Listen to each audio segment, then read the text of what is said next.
courageous and of the previous performers to get up here. So can we please recite a salawat for them, the organizers, and all of you for being here tonight. Allahumma salli ala Muhammad wa ali Muhammad. Allahumma salli ala Muhammad wa ali Muhammad. So when they first asked me to come here tonight, I felt absolutely honored to be here for the birth of Hazrat Zainab alayhi salam.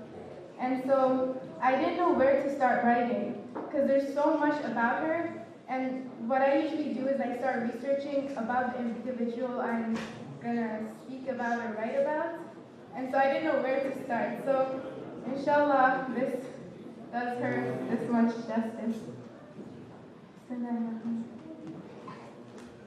As a child, your beautiful name chosen by God, sent down by the angel Gabriel to your beloved grandfather Muhammad sallallahu alayhi wasallam has been etched onto my heart. Whenever I hear your name, my blood races through my veins and arteries, causing the blood in my body to circulate, and the drum within me beats even faster whenever your name and message are mentioned. To an extent where I was disappointed that my parents decided to name me Nasim, meaning spring breeze, and not Zainab.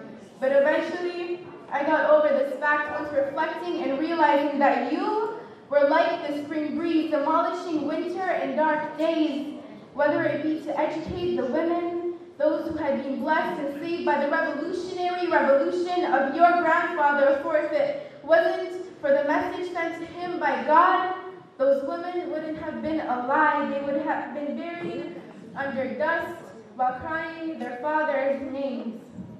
Oh Zainab, at your time, you were the woman with the heights of eloquence, always modestly dressed. They killed your father thinking they had killed his message. But a revolution is a seed that grows into a sweet-smelling tree which blossoms as the trunk being Rasulullah and Ahlul Bayt its branches. And surely you, Zainab, were the upholder of the true truth and justice. You were the upholder of the true truth and justice, always having prayer between your two lips, like your righteous kin, and it cannot be more true. It cannot be more true when they call you Sharikatul Hussein. After speaking against the injustice taking place before you, a thing we, as your followers and lovers, unfortunately lack to do. We even lack to sacrifice for that which we love.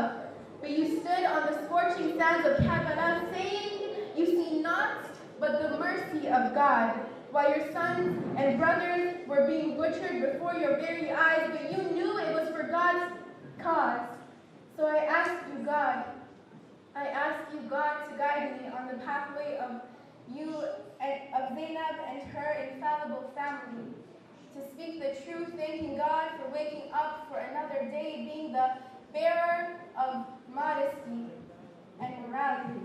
So what better prayer? What better prayer than to live and die by your example and of your families, O Zainab, the ones who were the spring breeze in the times when people were corrupt morally. So I send the blessings of God upon Muhammad and his infallible progeny eternally.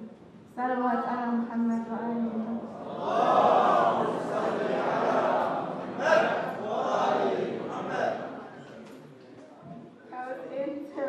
I just want to ask you all to please recite a Surah Fatiha for all the innocent souls being lost around the world, whether it be in Pakistan, Bahrain, Iraq, or even in Canada.